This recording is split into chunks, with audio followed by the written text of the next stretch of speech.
इस समय कुछ ऐसा घट रहा है जिसने सभी अंतरिक्ष एजेंसियों को चिंतित कर दिया है।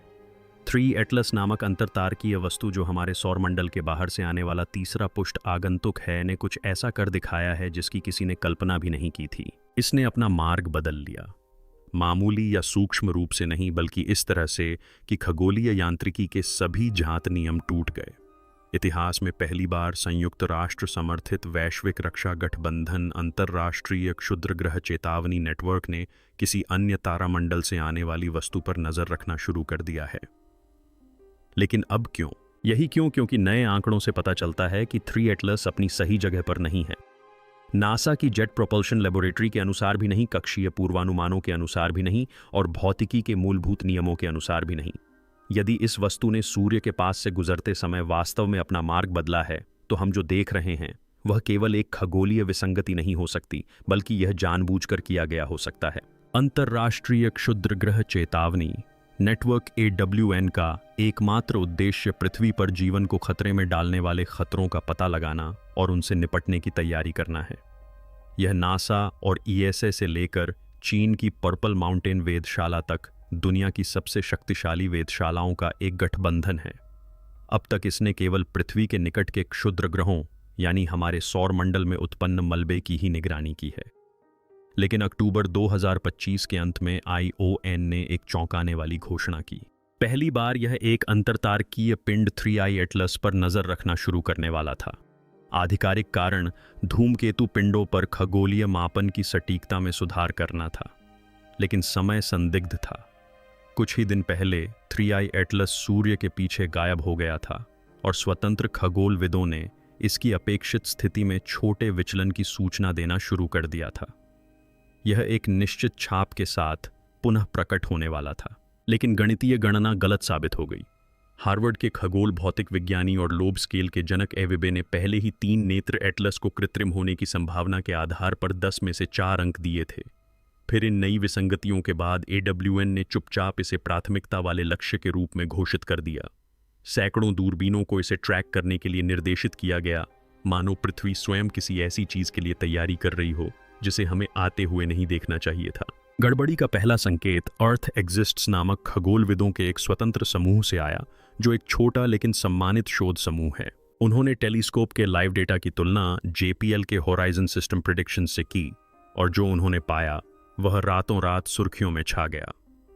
3I एटलस सिर्फ कुछ 100 किलोमीटर ही अपने मार्ग से नहीं भटका था। यह अपने निर्धारित स्थान से 1.1 मिलियन किलोमीटर दूर था, जो पृथ्वी और चंद्रमा के बीच की दूरी का लगभग 3 गुना है। यह विस्थापन आकस्मिक नहीं था। वस्तु की दूरी स्थिर रही, लेकिन आकाश में उसकी स्थिति में पार्श्वीय परिवर्तन हुआ, मानो वह अंतरिक्ष में अगल बगल चली हो। यह कक्षीय यांत्रिकी के नियमों का उल्लंघन है। धूमकेतु वाष्प के उत्सर्जन, जो प्राकृतिक थ्रस्टर की तरह काम करते हैं, के कारण आगे या पीछे खिसक सकते हैं, लेकिन वे पार्श्वीय गति नहीं करते। ऐसा करने के लिए एक विशाल बाहरी बल या आंतरिक बल की आवश्यकता होगी। अब तक दर्ज किए गए सबसे बड़े धूमकेतु हेलबॉप ने भी इतनी सटीकता या शक्ति प्राप्त नहीं की। फिर भी 3IE एटलस ने किसी तरह यह कर दिखाया। यदि 3 एटलस ने जानबूझकर अपनी कक्षा बदली थी, तो दुनिया से पहले किसी ने इसे अवश्य ही देखा होगा, और तभी नासा और JPL की ओर ध्यान गया। सितंबर की शुरुआत में ही नासा के मंगल परिक्रमा करने वाले अंतरिक्ष यानों को सौरमंडल के निकट से मंगल की तस्वीर लेने के लिए बिल्कुल सही स्थिति में रखा गया था, लेकिन वे तस्वीरें कभी जारी नहीं की गईं, एक भी फ्रेम नहीं। आंतरिक सूत्रों का दावा है कि डेटा का विश्लेषण किया जा रहा है, लेकिन अन्य लोगों को कुछ और ही साजिश का संदेह है, सेंसरशिप। अगर उन तस्वीरों में किसी प्राकृतिक पिंड के अनुरूप संरचनात्मक ज्यामिति या प्रकाश का व्यवहार न दिखे, तो नासा के पास उन्हें सार्वजनिक रूप से जारी करने में देरी करने का पूरा कारण होगा। अपने हालिया प्रकाशनों में से एक में AV लोबो ने उल्लेख किया कि 3 एटलस में एक एंटीटेल सूर्य की ओर इशारा करता हुआ पदार्थ का एक जेट दिखाई दिया, जो एक अत्यंत दुर्लभ घटना है। लेकिन मंगल ग्रह से टकराने के बाद पूंछ पलट गई और अचानक सूर्य से दूर बहने लगी, मानो वस्तु ने अपनी दिशा बदल ली हो। किसी भी प्राकृतिक धूमकेतु ने कभी भी अपने जेट की दिशा को इतनी स्पष्टता से नहीं बदला है। फिर भी इस विचित्रता के बावजूद नासा का कहना है कि यह धूमकेतुओं की सामान्य गतिविधि है। लेकिन सवाल अभी भी बना हुआ है, अगर यह सामान्य है तो क्षुद्रग्रह रक्षा नेटवर्क इसमें शामिल क्यों है? अक्टूबर के अंत तक नए ट्रैकिंग डेटा ने सभी के डर की पुष्टि कर दी। विचलन वास्तविक था। 19 घंटों के भीतर स्थितिगत अंतर 4 आर्क मिनट से अधिक बढ़ गया, जो सैकड़ों हजारों किलोमीटर के बराबर है। कक्षीय विश्लेषकों के अनुसार इस बहाव को बनाए रखने के लिए लगभग 4 किलोमीटर प्रति सेकंड के पार्श्व वेग की आवश्यकता होगी। यह हमारे कुछ गहरे अंतरिक्ष यानों द्वारा उत्पन्न की जा सकने वाली ताकत से भी अधिक थी। इस बात को लेकर पूरे समुदाय में तरह तरह के सिद्धांत फैल गए। कुछ लोगों ने इसे गैस उत्सर्जन बताया, जबकि अन्य ने सौर पवन को दोषी ठहराया। लेकिन सौर पवन अगल बगल धक्का नहीं देती। यदि आंकड़े सही हैं तो 3II एटलस को एक ऐसे प्रणोदन प्रणाली की आवश्यकता होगी जो निरंतर त्वरण और सटीक पैंतरेबाजी करने में सक्षम हो। इसी बीच धूमकेतुओं के अप्रत्याशित व्यवहार पर नजर रखने के लिए खगोलविदों को प्रशिक्षित करने हेतु IWN की कार्यशाला कुछ ही घंटों में भर गई। पर्दे के पीछे नासा के गृह रक्षा कार्यालय ने चुपचाप निगरानी का स्तर बढ़ा दिया, वही स्तर जो संभावित रूप से खतरनाक क्षुद्र ग्रहों के लिए आरक्षित है। विडंबना यह है कि वस्तु पृथ्वी से दूर जा रही है, उसकी ओर नहीं। तो फिर इसे खतरा क्यों माना जा रहा है? कुछ लोगों का मानना है कि इसका जवाब किसी और भी विचित्र बात में छिपा है। हो सकता है कि यह एक और मोड़ लेने की योजना बना रहा हो। जब खगोलविदों को लगा कि यह असामान्य घटना स्थिर हो गई है, तभी 3 एटलस ने फिर से दिशा बदल दी। लेकिन इस बार यह केवल थोड़ा सा विचलन नहीं था, यह पूरी तरह से सही दिशा में मुड़ना था। चिली, स्पेन और जापान में स्थित जमीनी वेधशालाओं ने एक द्वितीयक विचलन का पता लगाया, जो पहले वाले से छोटा था, लेकिन वस्तु के मूल पथ के साथ पूरी तरह से संरेखित था, मानो उसने अपना पथ स्वयं ही ठीक कर लिया हो। यह कोई आकस्मिक विचलन नहीं था, यह गति सममित, सुनियोजित और सटीक थी। ठीक उसी तरह का सुधार जो एक अंतरिक्ष यान स्वचालित नेविगेशन जांच के बाद करता है। IWN ने एक आंतरिक चेतावनी जारी की, जिसे पैटर्न पहचान घटना के रूप में चिह्नित किया गया, जिसका अर्थ है कि यह व्यवहार किसी ज्ञात प्राकृतिक घटना से मेल नहीं खाता। उसी समय यूरोपीय अंतरिक्ष संचालन केंद्र ESOC ने अपने सदस्य एजेंसियों को एक एनक्रिप्टेड अपडेट जारी किया, जिसमें पुष्टि की गई कि 3 एटलस पिंडों ने गुरुत्वाकर्षण प्रभाव के विपरीत मापने योग्य त्वरण उत्पन्न किया था। सरल शब्दों में कहें तो उस पिंड ने कुछ उत्सर्जित किया था। लेकिन किसने विस्फोट किया? चिली में स्थित विशाल दूरबीन ने जब इसके अवरक्त उत्सर्जन का विश्लेषण किया तो उसने ऊष्मीय विकिरण में अचानक वृद्धि देखी, जो 12 मिनट तक चली और फिर पूरी तरह से ठंडा हो गई, मानो कोई नियंत्रित इंजन चालू हुआ हो और फिर बंद हो गया हो। 3I एटलस, चाहे जो भी हो, इसने यह साबित कर दिया था कि यह स्वयं गति कर सकता है। जैसे ही डेटा सार्वजनिक हुआ, सभी अंतरिक्ष एजेंसियों में हलचल मच गई। नासा ने अपनी निगरानी का शेड्यूल दोगुना कर दिया।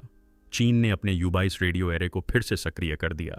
इसका उपयोग आमतौर पर चंद्र मिशनों के लिए वस्तु के वेक्टर से आने वाली गहरे अंतरिक्ष की आवृत्तियों को ट्रैक करने के लिए किया जाता है।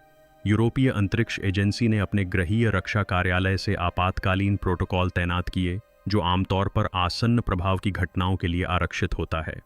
आधिकारिक तौर पर इसका उद्देश्य समन्वित अवलोकन सुनिश्चित करना था। अनौपचारिक रूप से यह अफरा तफरी का माहौल था। California institute of technology, California और टोक्यो विश्वविद्यालय के वैज्ञानिकों ने 3 नेत्र एटलस की तुलना करना शुरू कर दिया। ज्ञात कृत्रिम प्रणोदन प्रणालियों के त्वरण पैटर्न की तुलना में उन्हें जो मिला वह विचित्र था। विस्फोट का ताप वक्र किसी भी रासायनिक प्रतिक्रिया या ज्ञात आयन ड्राइव से मेल नहीं खाता था। इसके बजाय यह एक मैग्नेटो हाइड्रोडायनामिक त्वरण संकेत जैसा था, जो आवेशित प्लाज्मा को विद्युत चुंबकीय क्षेत्रों द्वारा निर्देशित किए जाने पर उत्पन्न होता है। यह वही तकनीक है जिसकी मानवता ने अंतरतारकीय यात्रा के लिए केवल सैद्धांतिक परिकल्पना की है। और यह सिर्फ गति का प्रभाव नहीं था। वस्तु की घूर्णन गति, जो पहले स्थिर थी, अचानक लयबद्ध रूप से घटने लगी और हर 247 सेकंड में दोहराई जाने लगी। पहले तो खगोलविदों को लगा कि यह लुढ़क रही है, लेकिन यह पैटर्न बहुत सटीक था। यह गति के माध्यम से संवाद कर रही थी। हर नए अवलोकन के साथ अंतरराष्ट्रीय क्षुद्रग्रह चेतावनी नेटवर्क का दायरा बढ़ता गया। जो एक वैज्ञानिक सहयोग के रूप में शुरू हुआ था, वह अब एक रक्षा बल की तरह काम कर रहा था। वस्तु की नई दिशा अंतरतारकीय अंतरिक्ष की ओर नहीं, बल्कि बाहरी ग्रहों की ओर इशारा कर रही थी। विशेष रूप से इसका बदला हुआ प्रक्षेप पथ बृहस्पति के कक्षीय पथ से टकराया। विश्लेषकों ने अनुमान लगाया कि कुछ ही महीनों में 3 एटलस बृहस्पति के चुंबकीय क्षेत्र के बेहद करीब से गुजरेंगे, जो अपार ऊर्जा उत्पन्न करने में सक्षम क्षेत्र है। यदि यह एक संयोग था तो यह एक आश्चर्यजनक संयोग था, लेकिन अगर ऐसा नहीं था तो वस्तु किसी सुनियोजित तैयारी में थी। गुरुत्वाकर्षण सहायता वही पैंतरेबाजी जिसका उपयोग अंतरिक्ष यान किसी ग्रह की गति का उपयोग करके गति बढ़ाने या दिशा बदलने के लिए करते हैं। यही वह क्षण था जब वैश्विक निगरानी नासा द्वारा निर्धारित स्तर 3 की आपातकालीन स्थिति में पहुंच गई। इसका मतलब था कि वस्तु की गति सक्रिय, सुनियोजित और तेजी से अप्रत्याशित होती जा रही थी।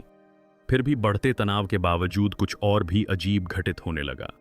पृथ्वी की वेधशालाओं में रेडियो हस्तक्षेप की आवृत्ति सिंक्रोनाइज होने लगी, जो तीनों एटलस के घूर्णीय स्पंदन से मेल खा रही थी। ग्रह स्वयं वस्तु के संकेत के साथ प्रतिध्वनित होने लगा था। फिर बिना किसी चेतावनी के 3 नेत्र एटलस पर नजर रखने वाली सभी वेधशालाएं अचानक बंद हो गईं। 10 मिनट से भी कम समय में हवाई चिली, इटली और दक्षिण अफ्रीका से टेलीमेट्री डेटा एक साथ ठप हो गया। गहरे अंतरिक्ष नेटवर्क का संपर्क टूट गया। यहां तक कि चीन के रेडियो एरे ने भी कई आवृत्तियों पर पूर्ण सन्नाटा होने की सूचना दी। जब 47 मिनट बाद डेटा प्रवाह फिर से शुरू हुआ तो सभी ने एक ही बात दिखाई।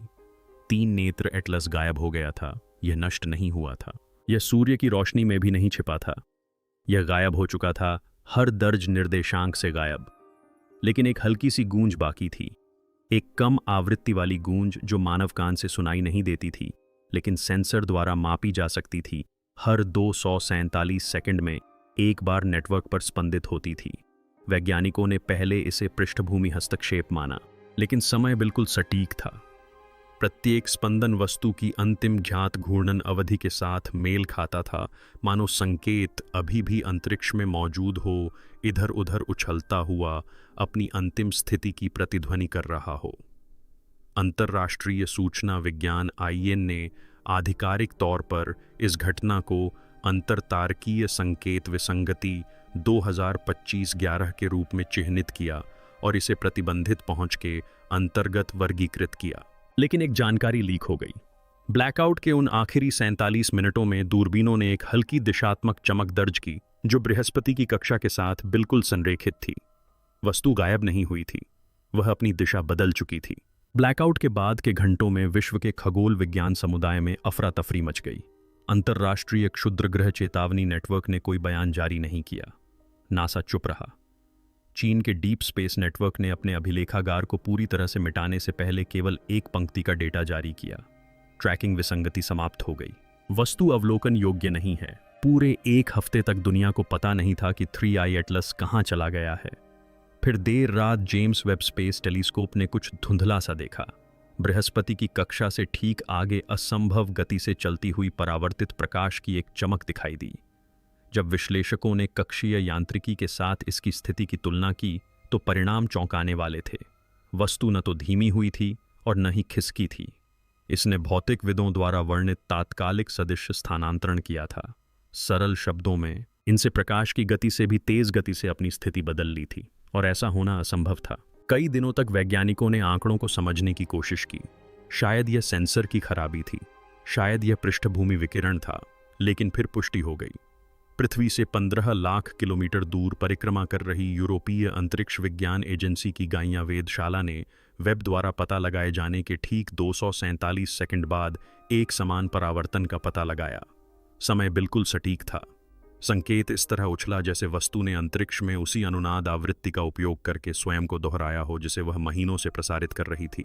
हर बार जब उस स्पंदन का पता चला तो वह फीका नहीं पड़ा, बल्कि कई गुना बढ़ गया। ऐसा लग रहा था मानो 3 एटलस ने गुरुत्वाकर्षण को ही अंतरिक्ष में एक पुल के रूप में उपयोग करना सीख लिया हो। फिर सबसे चौंकाने वाली खोज सामने आई। वियना स्थित AWN कमांड सेंटर को ओमेगा स्तर का एक प्राथमिकता संदेश प्राप्त हुआ। इसमें ब्लैकआउट अवधि के दौरान प्राप्त डेटा का एक आंशिक हिस्सा शामिल था जिसे पुनर्निर्मित किया गया था। वे 47 मिनट जब सभी वेधशालाएं शांत हो गईं। जब डेटा को डिक्रिप्ट किया गया तो वह टेलीमेट्री या छवियां नहीं थीं। यह बाइनरी डेटा था, नेटवर्क के भीतर ही अंतर्निहित एक संरचित ट्रांसमिशन जो 3 नेत्र एटलस पल्स अनुक्रम के साथ सिंक्रोनाइज था। और जब इसे डिकोड किया गया तो इसने निर्देशांक बनाए, लेकिन अंतरिक्ष के नहीं, समय के। स्थान बृहस्पति की कक्षा से मेल खाता था, लेकिन समय का चिन्ह मेल नहीं खाता था। यह ठीक 6 वर्ष आगे की ओर इंगित करता था। पहले तो विश्लेषकों ने इसे दूषित डेटा मानकर खारिज कर दिया, लेकिन जैसे जैसे पुनर्निर्माण जारी रहा एक भयावह तथ्य सामने आया। ये निर्देशांक बृहस्पति ग्रह के नहीं थे बल्कि पृथ्वी के थे।